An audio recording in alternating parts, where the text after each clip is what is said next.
kalau ngelihat destinasi kita di Indonesia yang begitu banyak, sebetulnya yang dekat-dekat pun dengan biaya nggak terlalu besar pun sebenarnya bisa dilakukan gitu loh. Kita langsung aja buka.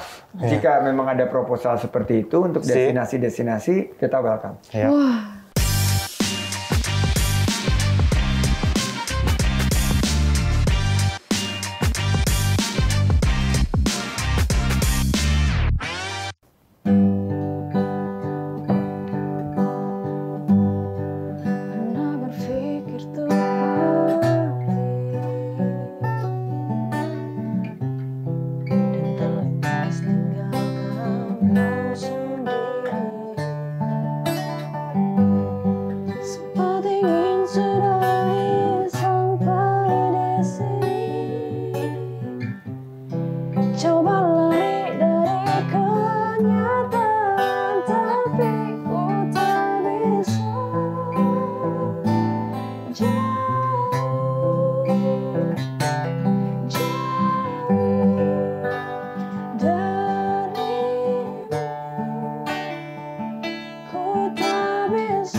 Saya, Tiara tuh udah ngerasa kayak mimpi banget bisa kolaborasi langsung loh sama dua panutan ini di Indonesia ya. Ada Om Ridho sama ada Pak Sandiaga Uno. Tepuk tangan dong teman-teman.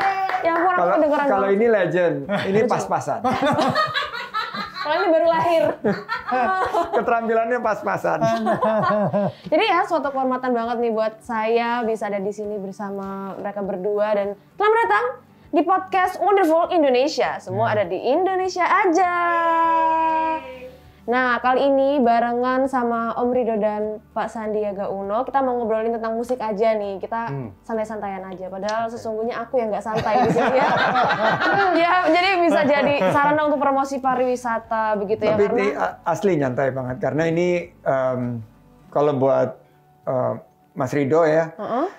Ini Wonderful Indonesia ini udah dipromosikan beberapa tahun belakangan dan terakhir di tengah-tengah pandemi tahun lalu ada 5 destinasi super prioritas yang di belakang kita ini yang dipromosikan oleh Mas Ridho juga. Jadi dari Danau Toba, Borobudur, Bajo, Mandalika sama Bromo ya. Baik, jadi lagu yang paling berkesan buat Pak Sandi? Yang tadi itu lagu slang itu apa? Oh Kota Bisa. Iya. Oh itu aja tuh. Iya. Sebenarnya banyak waktu lagi itu ya? banyak travel ke luar negeri karena lagi bangun bisnis waktu itu 2004. Terus lagu itu yang ingetin ke Indonesia dan ke Mbak Nur. Peres. Jadi sekali. Jadi gimana? Jadi apa aku di sini ya? Malah ternyata gitu. Dan ngomong-ngomong nih Om Ridho, tadi kan kita udah sempat ngobrol ya di off cam, ternyata udah lama banget bareng Slang gitu. Slangnya sendiri udah berdiri selama 38 tahun. 38 tahun. Dan Om Ridho bersama Slang udah berapa tahun? Tahun ini 24 tahun. Tahun ini 24 tahun, ya ampun. Dan itu pasti udah konser keliling Indonesia kan? Alhamdulillah udah ngeliat Indonesia dari Aceh sampai Papua gitu. Wow, tempat mana yang paling favorit nih kira-kira? Semua tempat. Maksudnya gini, ngeliat Indonesia melalui pekerjaan atau melalui seni, melalui pekerjaan yang aku jalanin tuh gift banget. Karena bisa ngeliat langsung Indonesia secara langsung ya, dari Papua sampai Aceh, ngeliat mereka bagaimana Indonesia tuh sangat kaya banget. Dan kalau bukan kita yang ngejaga, ya bakal hilang. Siapa lagi? Bener sih. Wah. Jadi kalau bilang udah ngeliat Indonesia, aku udah ngelewatin Trans Sumatera, Trans Kalimantan, Jawa, Sulawesi, udah lewatin semua. Indah sekali ya Indonesia. Sayangnya saya belum bisa melihat indahnya Indonesia. Ya. Sama Pak Sandi kita jaga. Mulai berkarir tuh pada saat pandemi gitu. Oh ya. Pas banget ya kan. Saya setelah dari ajang pencarian bakat, langsung tuh pandemi Maret kalau nggak salah itu kan. Dan ya udah sangat disayangkan banget. Seharusnya musisi bisa kemana-mana. bisa off air, tapi aku masih belum bisa gitu. Sedih banget. Cuman ada sih beberapa, tapi tetap dengan protokol yang sangat ketat gitu di situ, dan orangnya juga sangat dibatasin. Wedding pun makanan dibawa pulang, mereka pada pakai masker, pada pakai face shield. Jadi sebenarnya aku kayak kurang tahu mereka tuh seneng gak sih ngeliat aku, karena aku ngeliat cuma matanya aja kan. Mereka senyum gak sih ngeliat aku kayak agak takut. Memang vibes-nya beda ya kalau ada penonton sama orang yang cuma pakai masker itu. Beda banget ternyata. Tapi aku ini adalah satu realita di tengah-tengah pandemi, dan begitu banyak kesulitan ekonomi ya, kita harus beradaptasi dan berinovasi. Dan sebetulnya Kementerian Pariwisata dan Ekonomi Kreatif ini punya satu tanggung jawab agar musisi-musisi ini bisa terus berkreasi dalam bingkai protokol kesehatan yang ketat dan disiplin. Makanya di awal tahun kan kita sempat merasakan betul teman-teman musisi udah hampir 1 tahun nggak sempet bisa dapat kesempatan manggung, dan akhirnya atas izin Presiden dan Pak Kapolri kita meluncing akhirnya, dan secara perlahan dalam bingkai protokol kesehatan disesuaikan dengan zonanya. Sekarang acara-acara musik sudah mulai berjalan lagi ya, secara bertahap ya, sudah mulai hadir lagi gitu. Tapi memang kan COVID ini naik turun. Iya. Jadi saat sekarang kita berhati-hati, tapi jika angka COVID ini bisa ditekan, kita sudah melihat beberapa daerah menyelenggarakan acara konser dengan penyesuaian terhadap jumlah penonton, kepatuhan mereka terhadap protokol kesehatan, dan kita lagi mencoba jika angka COVID-nya ini bisa ditekan, nanti di zona hijau ada beberapa negara yang sudah mulai mencoba dengan protokol testing, tracing, itu kita sesuaikan. Sebenarnya pandemi ini kan kita yang menyesuaikan. Maksudnya ini kan kita bermulai dari diri kita sendiri. Jadi memang harus kita yang memberi contoh terlebih dahulu. Buat musisi sendiri, kalau aku bilang sih sebetulnya di era pandemi seperti ini udah lupakan deh dengan pekerjaan konvensional, dalam artian bahwa misalnya kita di hire sama promotor atau IO di daerah, itu lupakan deh. Karena kita nggak mungkin bikin seperti itu, seperti dulu lagi ya. Iya. Tapi justru kita di-push untuk lebih kreatif. Artinya kalau memang kita harus bikin streaming, tapi streaming yang beda seperti apa gitu loh. Makanya kayak Slang tahun lalu, ya balik lagi ke Slang, kita bikin proposal tuh, Mas Andi. Jadi kita tawarin, ternyata kita bekerja sama Kemenparekraf. Iya, Rhapsody Indonesia tadi gitu kan. Dan sampai sekarang pun kita bikin proposal lagi, ada di salah satu stasiun TV gitu kan. Jadi sebetulnya antara artis dan manajemen juga butuh kekompakan dan berpikir terus nih mau ngapain gitu. Nggak bisa kita mengharapkan orang meng-hire kita, udah lupakan dulu untuk saat ini ya. Jadi gitu. Jadi COVID-19 ini betul yang Mas Rido sampaikan. COVID-19 ini memaksa kita untuk meningkatkan inovasi, adaptasi dan kolaborasi. Sehingga melalui digitalisasi kita bisa hadirkan pengalaman-pengalaman karya-karya musik yang memang berbeda sama sebelum COVID. Tapi bisa memiliki esensi dan nilai seni yang memadai. Jadi memang ini saat-saat yang sangat sulit ya, dan musisi itu menurut saya adalah salah satu kelompok masyarakat yang paling merasakan kesulitan di tengah-tengah pandemi dan terpuruknya ekonomi ini. Jadi jika pemerintah berpihak kepada para musisi, dan saya ada di satu grup yang ada Mas Rido juga di sana, itu baca sampai diundang di Clubhouse itu sedih gitu, dengerin keluh kesahnya. Dan ini kemarin akhirnya goal kita berhasil lobby di DKI untuk memperbolehkan musisi-musisi kafe, karena musisi kafe itu praktis 1 tahun lebih nggak ada kegiatan sama sekali. Dan kalau musisi-musisi besar bisa dapat panggung melalui streaming dan lain sebagainya, tapi mereka tuh nggak ada sama sekali. Nah akhirnya kita bisa dapat solusi sampai jam 11. Walaupun mereka bilang nih kalau di kafe kadang-kadang jam 11 tuh orang baru mulai pada datang. Tapi kita mulai dulu gitu loh. Dan diberikan ruang oleh Pak Kapolda dan Satgas Covid, Pemprov juga akhirnya dukung. Dan akhirnya ini bisa menselaraskan kepada seluruh Indonesia. Tapi tentunya sekarang COVID lagi tinggi lagi ya, tentunya kita harus pastikan kepatuhan kita mungkin ditutup dulu sementara sampai angka COVID-nya ini lebih mereda. Lebih mereda. Soal slang Rhapsody kemarin yang lagi kolaborasi sama Kemenparekraf. Jadi ini sebagai bentuk promosi juga untuk pariwisata ya. Banget, karena slang kan ikon. Iya. Dan sekarang kita lagi ngelihat wisatawan Nusantara. Dan mungkin brand yang paling dikenal oleh wisatawan Nusantara adalah slang. Jadi slang ini kemarin di kolaborasi Rhapsody Indonesia dengan Kemenparekraf ini adalah bentuk adaptasi promosi pariwisata Nusantara, di mana kita dengan Indonesia Care, I Do Care memperkenalkan cleanliness, health, safety, dan environmental sustainability. Bagaimana satu kolaborasi yang mengangkat destinasi-destinasi ini yang selama ini mungkin hanya mengharapkan dari wisatawan mancanegara, tapi karena perbatasan kita ditutup, ya harus menjadi satu kesempatan mereka bertransformasi agar wisatawan Nusantara bisa menjadi andalan. Ini yang dilakukan kemarin, dan kemarin sudah di Kaldera Danau Toba, terus di Desa Penglipuran Bali, ini desa terbersih sedunia. Desa adat terbersih sedunia. Terus ada Pantai Tanjung An Mandalika, ini juga yang nanti akan menjadi tempat MotoGP. Terus Pasir Berbisik Bromo dan Labuan Bajo yang ada komodo. Nah, kita ke depan lagi ngobrol-ngobrol tadi, pengen buat juga di Ambon. Iya dong. Wah, indah banget. Karena ini asli. Asli dari Ambon ya.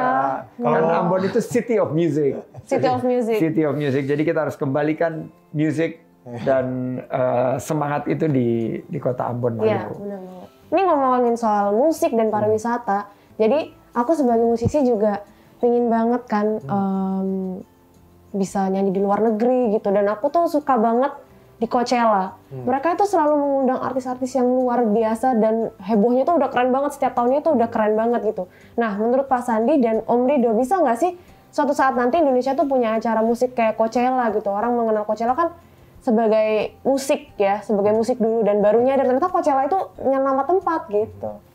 Mungkin, sangat mungkin. Pasti, dengan alam kita yang begitu indah dan venue-venue kita yang banyak yang bagus-bagus, sangat mungkin banget. Tapi satu lagi konsepnya, artinya kalau aku berpikir, aku lebih suka bikin sesuatu yang kecil dulu, kayak ngegedein bayi aja. Coachella itu kan baru-baru, ya let's say 10 tahun lalu lah yang baru mulai kita dengar benar-benar. Tapi kita pengen bikinnya yang kecil dulu, tapi build namanya benar-benar keren gitu loh. Artinya gini, kita mungkin selama ini Festival Indonesia mengandalkan kuantitas. Ya, betul. Ya, kuantitas. Artisnya banyak, kualitasnya iya. Saya nggak bilang orang musisi Indonesianya ya, tapi musisi luar yang diundang itu musisi reunian lah. Kenapa nggak undang Foo Fighters kayak U2 kayak satu aja, tapi gaungnya gede. Daripada kita undang yang band-band kecil-kecil, sementara kita juga banyak gede-gede kok. Band indie kita juga gede-gede, punya komunitas gede. Kalau mau mendunia, menurut aku promotor juga harus berpikir bahwa undang yang satu yang gede. Ya tadi aku bilang bisa Foo Fighters kayak Metallica kayak atau U2, segala satu aja main situ sebagai ikonnya di tahun ini. Itu aku yakin gaung ke dunianya, karena apa? Wisatawan luar akan ke sini. Kita selama ini musik, Mas Andi, kita tuh kekat juga sama Singapura. Singapura selalu duluan bikin, kita sementara penontonnya Indonesia. Ya. Iya. Kenapa kita nggak bikin? 80% kali orang Indonesia. Iya, 80% menurut aku. Nah, makanya kayak gitu. Kita kalau nonton di Singapura kayak lebaran, salaman sama orang Indonesia semua. Iya, teman-teman semua yang ketemu kan. Indonesia bisa banget. Karena memang banyak banget hal-hal Indonesia yang sekarang tuh udah mulai mendunia gitu kan. Dari daerah saya misalnya Jember, kan kita ada Jember Fashion Carnaval. Dia itu yang udah nomor 3 di dunia. Lihat nggak di bawah ikon kita di depan? Garuda ya. Masuk Jember Fashion Carnaval. Yes. Tahun 2018 kalau nggak salah, saya pernah ke sini. Udah pernah? Iya, saya bawain kostum Korea waktu itu. Jadi almarhum waktu itu mendonasikan ikon Garuda itu yang fashion Garuda itu ke sini. Dan kita pajang di depan sebagai salah satu apresiasi karena Jember Fashion Carnival ini masuk di ajang Karnival Dunia, kalau nggak salah nomor 3. Dan kalau bicara Jember nih, Mas Rido, kreativitasnya luar biasa. Bahwa kemarin kita baru aja ada festival Kamu Aku, festival karya musik anak komunitas. Itu yang menang juga si Lincraft In. Iya, Jember. Anak-anak Jember. Saya datang kan ke sini terus menyaksikan 5 besar ya waktu itu kebetulan. 5 besar. Terus ternyata yang juara 1 dari Jember. Wah, bangga sekali. Ya, tapi ini ide Coachella ini ya, menurut aku kan Ambon itu udah di label City of Music. Dan di internasional udah tahu lah penyanyi-penyanyi terbaik itu dari Ambon, Maluku.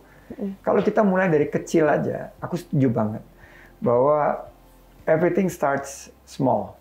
Dan kita bangun itu semua dalam satu ekosistem. Dan di Ambon itu dari 10 orang 15 bisa nyanyi dan nyanyinya bagus-bagus.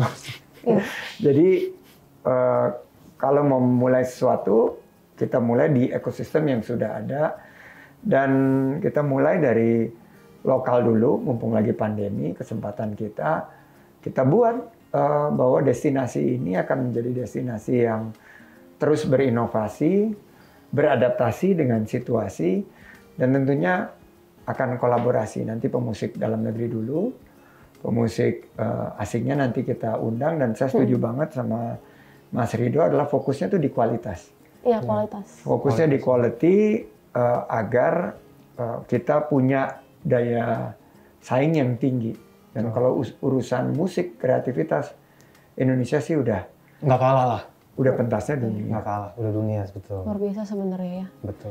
Jadi sebenarnya ada kolaborasi apa lagi nih yang bisa dilakukan musisi dan Kemenparekraf atau pemerintah untuk semakin memperkenalkan pesona pariwisata Indonesia? Banyak banget ya. Banyak banget. Karena ini baru 5 destinasi yang Presiden perintahkan kepada kita ya. Dan dari 5 destinasi ini sebetulnya asalnya dari 10 pariwisata prioritas, termasuk Morotai, Belitung, kita belum bicara mengenai Raja Ampat, Wakatobi, belum kita ngomong mengenai Jember.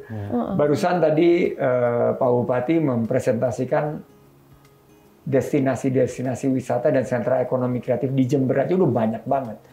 Jadi menurut saya nanti yang musisi-musisi lokal, musisi regional, nasional maupun internasional ini bisa menjadi kolaborator dan co-kreator daripada kegiatan-kegiatan promosi, karena tren pariwisata era baru ini adalah localized, personalized, customized, dan smaller in size. Jadi nanti ada desa-desa wisata seperti Desa Penglipuran itu bisa kita dorong dan punya satu kerjasama untuk konser musik dengan mengundang beberapa talenta-talenta terbaik kita. Jadi menurut saya apalagi dengan digitalisasi ini semua akan punya sosmed, dan begitu lagunya enak kayak kemarin Lincraft In, ya kita akan lihat akan berkembang pariwisata. Dan kalau saya lihat di sini kan udah ada banyak ya kolaborasi dengan latar belakang destinasi. Ini yang di catatan saya nih. Raisa Jatuh Hati itu di Taman Nasional Baluran, itu di Jawa Timur. Isyana Mimpi itu di Tanjung An, Lombok. Judika sampai akhir itu di Bromo. Slang Bercinta di Sorga itu Jakarta. Sehingga saya yakin ini akan secara otomatis mempromosikan destinasi-destinasi tersebut. Lagunya enak, tempatnya di mana ya? Terus itu akhirnya membawa para penikmat musik itu untuk akhirnya mau datang ke tempat itu, dan di tempat itu, di tempat yang tadinya syuting itu nggak diubah, settingnya itu menjadi destinasi wisata tersendiri. Nah kemarin aku tuh bikin video klip paling cuman Jakarta, Bandung gitu. Nah kira-kira untuk next singleku mungkin ada rekomendasi di mana yang indah? Buat Tiara ya, kan Tiara dari Jember. Itu menurut kita mungkin bisa Manado, Likupang. Iya, Kupang. Jadi itu berbeda banget, nggak pernah terpikir gitu. Kalau di Jawa kan sudah banyak tempat-tempat destinasi yang sudah dipromosikan. Tapi kalau satu destinasi super prioritas yang belum banyak yang tahu itu ya Likupang. Likupang itu di Manado, di Sulawesi Utara. Cantik banget, tapi minim promosi. Nah ini yang nanti kita harapkan Tiara mungkin juga bisa ikut gabung sama kita untuk mempromosikan destinasi-destinasi. Tempatnya cantik, yang datang juga insya Allah cantik kan. Bagus, pas gitu ya. Aduh ya ampun. Om Ridho nih ngomong-ngomong pengen kolaborasi dalam bentuk apa lagi sama pemerintah? Banyak sih kalau kita mau angkat satu persatu ya. Artinya dari Sulawesi dari Sumatera sampai ke Papua. Karena alhamdulillah aku tuh lulusan musisi institut di Hollywood. Jadi pernah guru degree programku bilang seperti Brazil ibaratnya lahir main bola. Indonesia itu dia bilang lahir main musik. Karena apa? Dari Aceh sampai Papua kita punya alat etnis yang hampir sama semua. Apa? Percussion. Ya. Dari Aceh percussion ada, semua dipakai. Perkusi ya. Sampai ke Papua. Bayangkan bagaimana di Papua juga ada namanya Tifa. Tifa Papua sama Tifa Maluku sama namanya tapi beda size-nya dan beda sound-nya misalnya gitu. Nah maksudku pingin banget gitu sebenarnya menginventaris alat-alat musik tradisional tadi dan berkolaborasi dengan mereka membuat sebuah karya yang benar-benar perpaduan antara kalau aku bilang slang itu pop culture dan traditional culture gitu. Jadi artinya gini, bagaimanapun juga pop culture itu akan lebih mudah diterima. Nah, kita mempromosikan lokal tradisional instrumen ya melalui pop itu menurutku ya. Pop. Yang paling simple buat kita buat kita kenalkan. Jadi aku pikir sangat pingin banget berkolaborasi dengan let's say misalnya dari Medan, Gondang Medan misalnya, percussion-nya aja dulu. Berkolaborasi dengan kita sampai ke Papua misalnya itu akhirnya diinventaris dan mungkin pemerintah punya ataupun Indonesia punya satu bank library percussion khas Indonesia. Jadi kita udah punya, begitu buka website ada bunyinya kayak gimana, bunyinya begini. Ini dipakai buat apa? Ini dipakai buat panen, buat acara menerima tamu, macam-macam. Karena soalnya beda-beda gitu loh. Kita kaya banget. Jadi aku pingin banget berkolaborasi dengan musisi lokal karena itu sih sebetulnya. Buat aku yang baru lahir di sini sangat terinspirasi benar-benar. Untuk Mas Sandi, COVID-19 ini kan masih ada, cuman perlahan teratasi gitu kan. Mungkin nggak sih ada sebuah guidebook yang tersosialisasikan untuk kita biar bisa bikin event musik lagi? Ada banget. Jadi itu udah di launch tahun lalu setelah Rhapsody Indonesia itu. Kita punya satu panduan yang kita sebut panduan CHSE, Cleanliness, Health, Safety, and Environmental Sustainability. Kebersihan, kesehatan, keselamatan, dan keberlanjutan lingkungan. Nah ini sekarang sudah kita sosialisasi dan akan kita gencar sosialisasikan berkaitan dengan protokol yang harus dipatuhi. Misalnya protokol kesehatannya itu pre-event seperti apa. Jadi kita ingin EO, event organizers, termasuk juga talent-talent, ini percaya dengan pendekatan koordinasi, kolaborasi, dan sinkronisasi dengan Satgas COVID-19, dengan Kementerian Kesehatan, dengan Pemda, dan kita beri fasilitasinya. Setelah itu bagaimana komunikasi publik, bahwa kita mau bikin event ini, tanggal segini, subject to COVID numbers. Jadi kalau zonanya hijau, offline. Zonanya kuning masih bisa offline dengan pembatasan-pembatasan. Zona oranye itu udah mulai hybrid. Zona merah eventnya harus ditunda. Atau full online. Seperti itu. Setelah itu on event. On event itu gimana akses masuk, venue, sistem, antrean. Ini udah kita diskusikan mungkin ratusan kali. Sehingga akhirnya nemu bagaimana jarak minimal itu harus 1,5 meter. Prosedur di area backstage-nya seperti apa, teman-teman. Karena ini untuk melindungi, selain artis adalah yang paling kasihan sih sebetulnya backstage worker. Ya, grup itu kan mereka kerjanya luar biasa itu kita harus lindungi juga. Termasuk juga produser area tenant, booth, prosedur darurat kalau ada darurat seperti apa. Dan terakhir post event.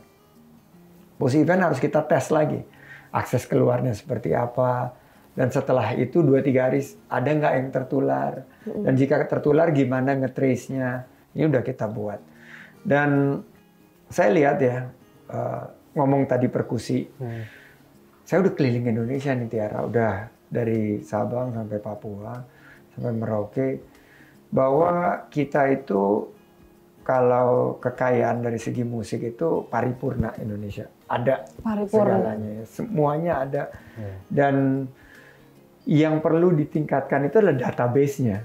Nah, ini yang tugas kita sih di pemerintahan dengan para pelaku seni ini adalah gimana kita tingkatkan database. Ada beberapa ide di zamannya Pak Triawan Munaf, ada Portamento. Ini kita pengen dorong supaya karya-karya pelaku ekonomi kreatif ini bisa bukan hanya terlindungi, tapi jadi kekayaan intelektual dan bisa jadi jaminan kalau perlu untuk pengembangan usaha. Ini yang lagi kita jalankan. Jadi selain daripada guidebook yang sudah terus kita sosialisasikan CHSE, nanti pulang dari sini Tiara aku kasih satu. Nanti kita ingin juga para musisi-musisi dan pelaku ekonomi kreatif ini punya satu pegangan kekayaan intelektual sehingga mereka bisa jadi mudah-mudahan punya kesempatan untuk terus berkarya dengan nilai ekonomi yang tinggi. Kalau dari Om Ridho sendiri sebagai musisi nih, ada masukan nggak untuk penyelenggaraan event musik dalam situasi pandemi seperti ini? Pengen ada support dari pemerintah, terutama. Aku sempat ngomong di tahun lalu, Mas Andi. Mungkin dari Kemenparekraf udah bisa berkolaborasi dengan kepolisian dan Satgas, berkoordinasi bagaimana caranya bikin event misalnya dengan hybrid tadi, tapi kita udah satu pintu aja gitu loh. Nggak harus ke polisi untuk ngurus ke ini, tapi polisi bilang kalian juga harus ke ini, ke Satgas dan ke segala macam. Sementara kita protokolnya mungkin udah dari pihak Kemenparekraf udah bikin protokolnya. Kita bisa ikutin, tapi batas lagi ke perizinan. Kita nggak ngomong sekarang ya, sekarang emang menurutku sih jangan dulu. Tapi waktu itu saat masih bisa tuh menurut aku, saat kita mau coba bikin hybrid bisa banget sebetulnya. Permasalahannya, kita masih banyak pintu yang buat kita datangin untuk perizinan dan perizinan terutama. Karena bukan cuma di kepolisian tapi ada di Satgas Covid lagi gitu loh. Jadi akhirnya di daerah kucing-kucingan Mas. Gitu. Mereka bikin begitu ketangkap atau itu ya ketangkap ketahuan, kalau enggak ya alhamdulillah ya gitu loh. Tapi bukan sesuatu yang struktur yang betul-betul yang tadi dibilang Mas Andi bahwa sesuatu yang protokol gitu loh. Next kalau misalnya sampai bulan depan bisa ada progres bagus penurunan COVID. Bisa itu sih Mas menurutku. Iya, menurut aku ini masukan yang bagus banget ya. Dan seiring dengan meningkatnya vaksinasi, kan kita lagi genjot nih di pelaku pariwisata dan ekonomi kreatif untuk dapat vaksinasi. Seiring dengan meningkatnya testing dan tracing, kita sebetulnya mestinya apa yang dibilang Mas Ridho tadi, mestinya jadi clearing house. Jadi kalau event itu datangnya misalnya ke Kemenparekraf, kalau yang eventnya skalanya nasional atau internasional. Kita yang nanti fasilitasi ke kepolisian, ke Satgas, ke Kemenkes, untuk, nah kebetulan saya ada help desk di sini yang staf khusus Menteri Irjen Polisi Krisnandi yang bertugas.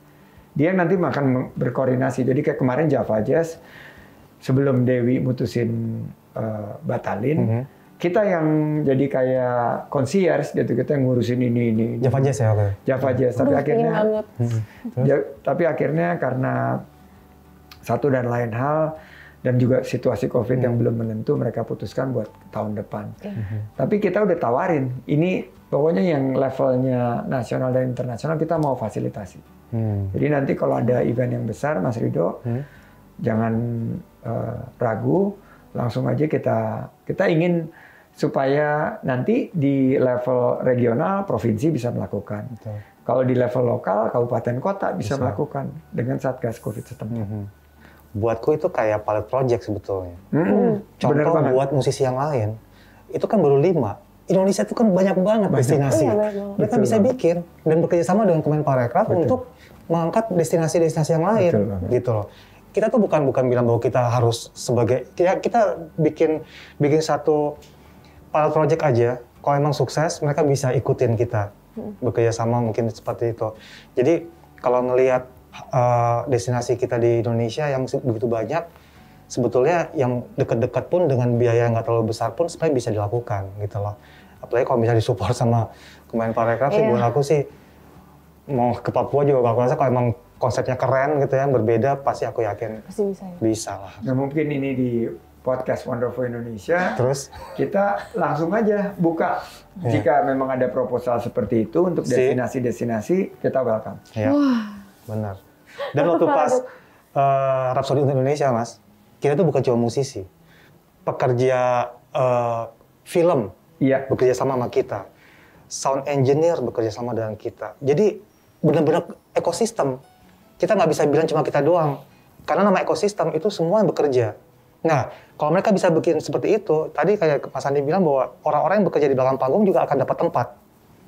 Walaupun jangan berharap untuk off air seperti itu, tapi dengan konsep yang jelas aja mereka bisa untuk survive gitu loh. Dengan cara mungkin kita sama-sama bekerja sama, kolaborasi sambil mempromosikan wisata Indonesia. Gitu. Semoga bisa cepat-cepat terrealisasikan ya. Amin. Ya ampun, amin.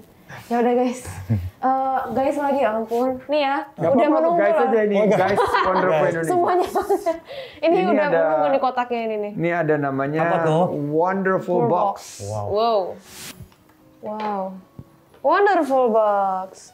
Om Rido bermain gitar, 4 melodi lagu. Tiara dan Pak Mantri silahkan bersaing untuk menebak judul lagu tersebut. Terima kasih. Aduh. Wonderful Box. Aduh, ini dia. Ayo. Nggak, kayaknya Mas Andi bakal bisa sih. Enggak. Oke. Coba ya. Oke, ini lagu Oke, mulai ya, lagu pertama ya. Yes.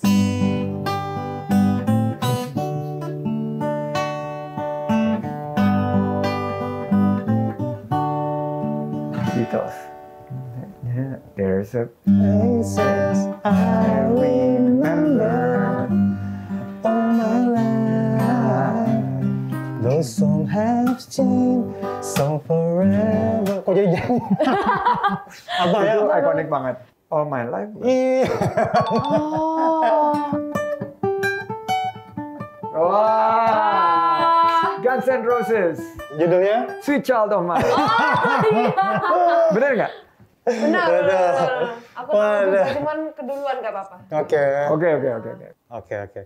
Lagu ini yang selalu aku bawain kalau misalnya solo gitar di panggung. Lagu ini. Wow.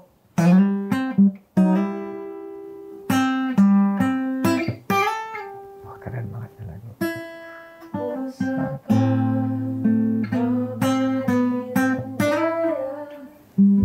Indonesia Pusaka kan? Yes. Wih, keren banget.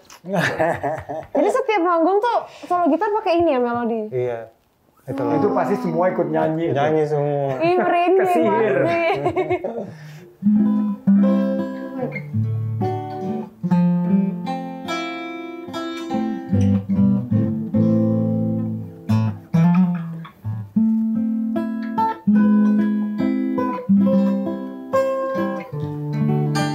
Sama-sama jago emang.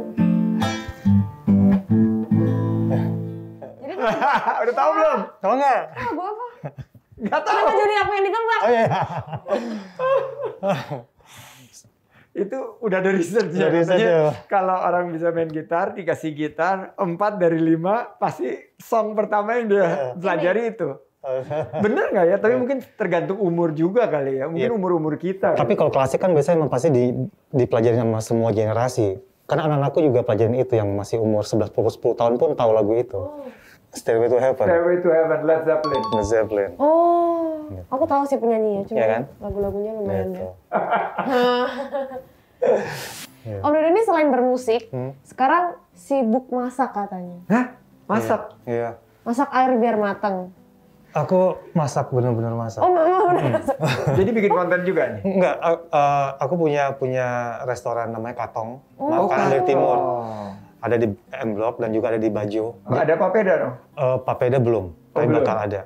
Bakal ada. Jadi selama pandemi ini Kalau katong itu pasti makanan Maluku. Maluku. Nggak mungkin makanan Sunda. aku bikin pisang asar gitu-gitu. Oh, oke. dan makanan Maluku dan Manado sebetulnya gitu. Jadi kita bikin di situ. Dan pandemi ini ya dengan kekuatan sosial media, aku di rumah ya salah satu survive-nya dengan masak. Tapi masak tuh buat aku bukan karena ini aja. Dari zaman masih sekolah dulu emang sukanya masak. Jadi sampai sekarang ya alhamdulillah masih bisa ada orang yang mau beli dan segala macam. Jadi aku kadang suka ngundang orang ke rumah buat aku masakin gitu. Ternyata memang pandemi ini ada sisi baiknya juga. Iya, siapa tahu mau ke rumah aku masakin juga bisa aja. Ya ampun, mau banget apalagi tentang makanan aku nomor 1. Gitu.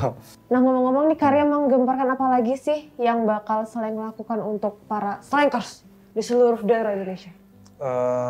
Karya terakhir sih kita Februari kemarin kita baru rilis judul albumnya Vaksin. Aku tahu. Jadi tahun 2001 kita rilis judul albumnya Virus. 2021 kita rilis albumnya judulnya Vaksin. Wah, 2001. 2001 tuh aku lahir. Cepetan 20 tahun. Ya ampun, 2001. Iya, 2001. Bulan apa? Bulan.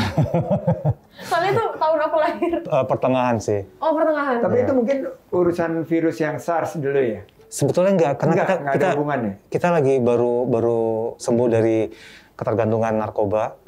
Jadi kita menamakan itu gitu. Virus ya. Virus. Tapi kalau di panggung kita selalu bilang kita ingin menyebarkan virus perdamaian di seluruh Nusantara Indonesia. Di 2021. 2021 rilis vaksin. Jadi kita baru bikin tuh di tahun 2000 di pas masa pandemi dengan kehebatan teknologi kita nggak pernah ketemu tapi kita cuma kirim-kiriman data aja sampai keluar Rhapsody Indonesia.